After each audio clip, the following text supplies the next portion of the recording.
تو حضور نے فرمایا کہ تمہارے ہاں اللہ رب العالمین کی طرف سے خاص مہینہ رمضان کا آغاز ہونے والا ہے،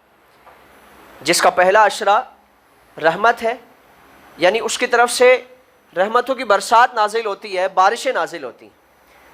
پھر فرمایا کہ اس کا درمیان مغفرت ہے، کہ اللہ رب العالمین کی طرف سے بے حساب اور بے شمار افراد کی بخشش فرمائی جاتی ہے، اور آخری عشرہ فرمایا کہ وہ جہنم سے آزادی، کہ اللہ رب العالمین کی طرف سے اس کے بندوں کو جہنم سے آزاد کیا جاتا ہے۔ حضور نے فرمایا کہ اس کی جو پہلی رات ہوتی ہے تو جتنے بھی افراد خلوص کے ساتھ، چاہت کے ساتھ اور صدق کے دل کے ساتھ، تڑپ کے ساتھ اور طلب کے ساتھ اللہ رب العالمین کی طرف رجوع کرنے والے ہوتے ہیں، اس پہلی رات کے صدقے میں اللہ رب العالمین ان تمام کی مغفرت فرما دیتا ہے۔ یہ پہلی رات کا اللہ کی طرف سے اس ماہ مقدس میں بندوں کو نوازنے کا سلسلہ ہے۔ پھر فرمایا کہ اس کی ایک رات ایسی ہے کہ جس میں صرف ایک رات کی اگر اس کی عبادت کی جائے تو اللہ رب العالمین 1000 مہینوں سے بہتر اس کا اجر عطا فرماتا ہے۔ یعنی صرف ایک رات، پہلی رات کا یہ اجر ہے، اور شب قدر جس سے متعلق حضور نے یہ اعلان فرمایا کہ 1000 مہینوں کی عبادت ایک طرف، بنی اسرائیل جو ہزار مہینوں کی عبادتیں کیا کرتے تھے، فرمایا کہ وہ اپنی جگہ، ان کا ثواب اپنی جگہ، لیکن اگر تم صرف ایک رات خصوصیت کے ساتھ عبادات کا اہتمام کر لو، باقی تمہاری شب بیداری نہیں ہوتی، صرف تم فرائض ادا کرتے ہو اور گناہوں سے بچتے ہو، اپنی ایک عام زندگی گزارتے ہو، کوئی تمہاری لمبی شب بیداری نہیں ہے، کوئی نفلی روزوں کا اہتمام نہیں ہے، نفلی عبادات کا اہتمام نہیں ہے، فرمایا کہ خاص طور پر صرف ایک رات کی عبادت کر لو، اللہ رب العالمین 1000 مہینوں سے زیادہ اجر عطا فرمائے گا۔ پھر فرمایا کہ یہ مہینہ غمخواری کا ہے، یعنی آپس میں ایک دوسرے کے ساتھ خیر خواہی کا، بھلائی کا، حسن سلوک کا۔ ہم اپنے قرب و جوار میں جھانک کر دیکھیں، اپنے رشتہ داروں میں جھانک کر دیکھیں، اور بلکہ اس ماہ مقدس سے پہلے ہم ایک لسٹ بنا لیں، ہماری جتنی بھی حیثیت ہے، 2 بندوں کی حیثیت ہے، 2 فیملیوں کی حیثیت ہے، 5 فیملیوں کی حیثیت ہے، ہم اپنے طور پر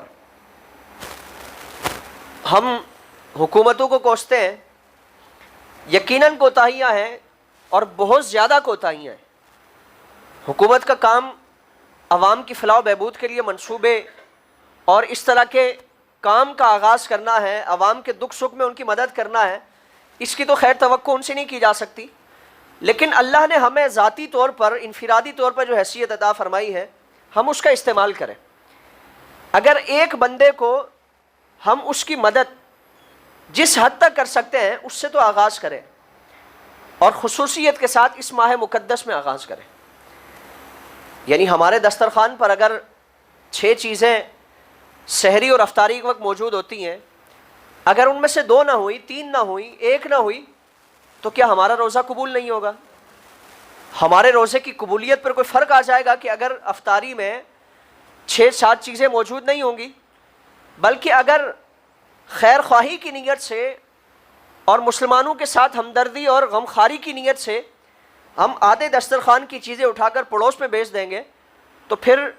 اللہ رب العالمین ایسی روحانی مسرت عطا فرمائے گا جس کا اندازہ نہیں کیا جا سکتا۔ یہ تو ایک روحانیت ہے، اجر و ثواب کا سلسلہ کتنا ہے ہم اس کا بھی اندازہ نہیں کر سکتے۔ تو حضور نے فرمایا کہ یہ مہینہ غمخواری کا ہے، یعنی آپس میں ہم دیکھیں کہ ہم میں سے کون مستحق ہے، ہمارے قرب و جوار میں کون ایسا شخص ہے کہ جس کے دسترخوان پہ شاید کھجور بھی نہ ہوتی ہو، شاید وہ پانی سے، نمک سے، چینی سے، اس طرح کی معمولی اشیاء سے اپنا روزہ افطار کرتا ہو۔ ہم اگر اس کے دسترخوان پر اس کے بچوں کی بھی یہ تڑپ ہوگی، یہ تمنا ہوگی کہ کاش رمضان کے مہینے میں ہم بھی افطاری، ہم بھی سحری کبھی ایسی کر سکیں جیسے ہمارے پڑوس میں فلاں، ہمارے رشتہ داروں میں فلاں کیا ہوتی ہے۔ رمضان میں اگر ایسا معاملہ کیا جائے گا، اللہ رب العالمین اس کا کتنا اجر عطا فرمائے گا ہم اس کا اندازہ نہیں کر سکتے۔ حضور نے ایک چیز بیان فرمایا کہ تم میں سے اگر کوئی کسی کو روزہ افطار کرائے گا، یہ حضور تربیت فرما رہے ہیں، رمضان کے آغاز سے صحابہ کرام کی ذہن سازی فرمائی جا رہی ہے کہ تم نے یہ کام کرنے ہیں، اور صحابہ کرام کے ذریعے ہماری تربیت فرمائی جا رہی ہے۔ حضور نے فرمایا کہ اگر تم کسی کو روزہ افطار کراتے ہو تو اللہ رب العالمین اس روزہ دار کی مثل، اس نے صبح سے لے کر شام تک روزہ رکھا، نمازیں پڑھی، دیگر جتنے بھی نیک اعمال کیے، فرمایا کہ پورا دن لگا کر اس نے جتنے اعمال کمائے ہیں، جتنی نیکیاں کمائی ہیں، تمہیں روزہ افطار کرانے کی وجہ سے اللہ رب العالمین اتنا ثواب عطا فرمائے گا۔ اب صحابہ نے عرض کیا رسول اللہ ہماری تو حیثیت نہیں ہے، یعنی صحابہ یہ سمجھے کہ شاید اجر اتنا بڑا ہے تو اہتمام بھی ویسا ہی کیا جائے، اس کے شایان شان طریقے سے اہتمام کیا جائے۔ تو حضور نے فرمایا کہ نہیں، تم اگر کسی کو ایک کھجور کے ذریعے روزہ افطار کراتے ہو، اللہ رب العالمین تمہیں اتنا اجر عطا فرمائے گا۔ ایک گھونٹ پانی کے ذریعے روزہ افطار کراتے ہو، اللہ رب العالمین اتنا اجر عطا فرمائے گا۔ ایک گھونٹ دودھ کے ذریعے کسی کو روزہ افطار کراتے ہو تو اللہ رب العالمین اتنا تمہیں اجر عطا فرمائے گا۔ اور پھر فرمایا کہ اگر کسی کو پیٹ بھر کر کھانا کھلاتے ہو، یعنی اس ماہ مقدس میں کسی کو پیٹ بھر کر اگر کسی کو تم نے کھانا کھلایا تو فرمایا کہ اللہ رب العالمین حوض کوثر پر اس شخص کو میرے ہاتھوں جام کوثر نصیب فرمائے گا۔ اور جس کو اللہ رب العالمین یہ توفیق عطا فرما دے، فرمایا کہ اس قیامت کی ہولناک اور ہیبت ناک گھڑی میں، اس کیفیت میں بھی کبھی اس کو بھوک اور پیاس محسوس نہیں ہوگی، یہاں تک کہ وہ داخل جنت فرما دیا جائے، یہاں تک کہ وہ جنت میں داخل ہو جائے، اس کو کبھی بھوک اور کبھی پیاس کا احساس نہیں ہوگا۔ تو کسی کو ایک کھجور کے ذریعے روزہ افطار کرا دیا، پیٹ بھر کر کھانا کھلا دیا، اللہ رب العالمین اتنا اس کو اجر و ثواب عطا فرماتا ہے۔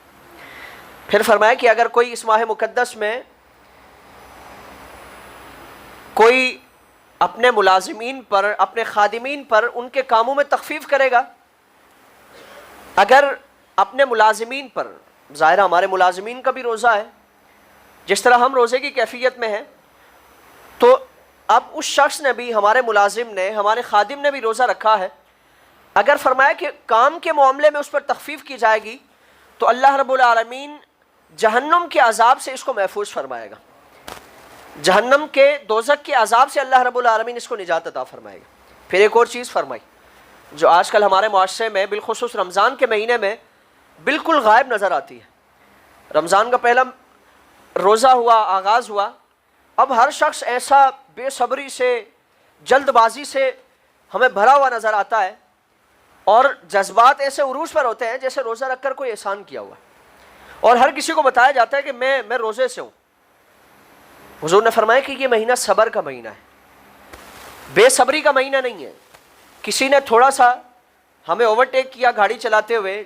ہماری زبان سے کیا کیا الفاظ نکلتے ہیں، ہمارا رویہ کیسا ہوتا ہے، ہمارے مزاج کے برخلاف کوئی بھی معاملہ ہوا، گھر میں بھی ہم اعلان کرتے پھرتے ہیں کہ دیکھو میرا روزہ ہے، مجھے چھیڑ چھاڑ نہ کی جائے۔ محلے میں، علاقے میں، بازار میں، ہر طرف ہر شخص بھرا ہوتا ہے کہ میرا روزہ ہے، یعنی جیسے معاذ اللہ کوئی اللہ پہ احسان کر کے آیا ہوا ہے، یا ہم پہ کوئی احسان ہے، روزہ رکھا ہوا ہے۔ تو فرمایا کہ یہ مہینہ صبر کا ہے، بے صبری کا مہینہ نہیں ہے۔ اور جس نے اس کیفیت میں اس ماہ مقدس کو گزارا، فرمایا کہ صبر کا بدلہ اللہ رب العالمین کی طرف سے جنت ہے، یعنی جس نے اس ماہ مقدس کو صبر کے مہینے کے طور پر گزارا، بے صبری نہیں۔ اگر صبح سے لے کے شام تک روزہ بھی ہے اور بے صبری اور معاذ اللہ زبان سے اول فول بکنا اور آنکھوں سے، دیگر اعضاء سے اللہ کی نافرمانی کے کام رکتے نہیں ہیں، تو اس روزے کا کوئی فائدہ نہیں ہے، کوئی مقصد نہیں ہے۔ حضور نے فرمایا کہ یہ مہینہ صبر کا ہے، اور صبر کا بدلہ اللہ رب العالمین کی طرف سے جنت ہے۔ تو ان کیفیات میں اگر کسی کا روزہ گزرے،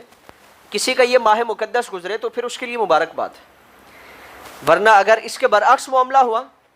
تو آپ صلی اللہ تعالیٰ علیہ وآلہ وسلم کی وہ حدیث تو ہم میں سے ہر شخص کو یاد ہے۔ حضور نے منبر شریف کی 3 سیڑھیوں پر قدم مبارک رکھا، تینوں پر فرمایا کہ آمین۔ صحابہ نے عرض کیا رسول اللہ کیا معاملہ ہے، آج آپ نے عادت کے خلاف پہلی سیڑھی پر قدم مبارک رکھا، فرمایا آمین، دوسری پر، تیسری پر، وجہ کیا ہے؟ تو حضور نے فرمایا کہ میں نے پہلی سیڑھی پر قدم رکھا، جبریل امین آئے، عرض کی یا رسول اللہ ہلاک اور برباد ہو جائے وہ شخص کہ جس کے سامنے آپ کا نام نامی اس میں گرامی مبارک لیا جائے، وہ آپ کی ذات پر درود نہ پڑے، یعنی وہ بخیل ہے اور وہ اس پر افسوس ہے، وہ اس کا نقصان ہے کہ جس کے سامنے آپ کا تذکرہ کیا جائے اور آپ پر درود نہ پڑے۔ تو میں نے فرمایا کہ آمین، یعنی دعا کرنے والے جبریل ہیں، اور آمین کے ذریعے اس پر مہر لگانے والے امام الانبیاء صلی اللہ تعالیٰ علیہ وآلہ وسلم، تو اس دعا کی قبولیت میں کوئی شک نہیں کیا جا سکتا۔ دوسری سیڑھی پر قدم رکھا، عرض کیا اصل ہلاک ہو جائے، برباد ہو جائے وہ شخص کہ جس کے والدین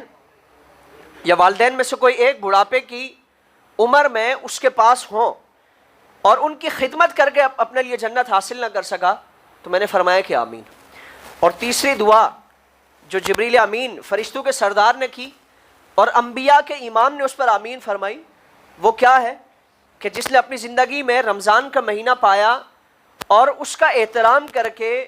اس میں عبادات کا انتظام کر کے اپنے لیے جنت حاصل نہ کر سکا، تباہ ہو جائے وہ شخص، ہلاکت اس شخص کے لیے ہے۔ حضور نے فرمایا کہ آمین، یعنی وہ شخص واقعتاً ہلاک اور تباہ ہے اور اپنی زندگی میں سب سے بڑا نقصان کر بیٹھا ہے کہ جو رمضان کا احترام نہ کر سکا۔ اور حضور کی ایک اور حدیث ہمارے پیش نظر ہو، آپ علیہ السلام نے فرمایا کہ جو شخص روزہ رکھ کر بھی گالم گلوچ سے اور برے کاموں سے رکتا نہیں ہے، تو فرمایا کہ اللہ رب العالمین کو اس کے بھوکے پیاسے رہنے کی کوئی حاجت نہیں ہے، یعنی یہ اس کی بھوک اور پیاس ہے، اس کا روزہ نہیں ہے، اور اللہ تعالیٰ کو اس کی کوئی حاجت نہیں ہے۔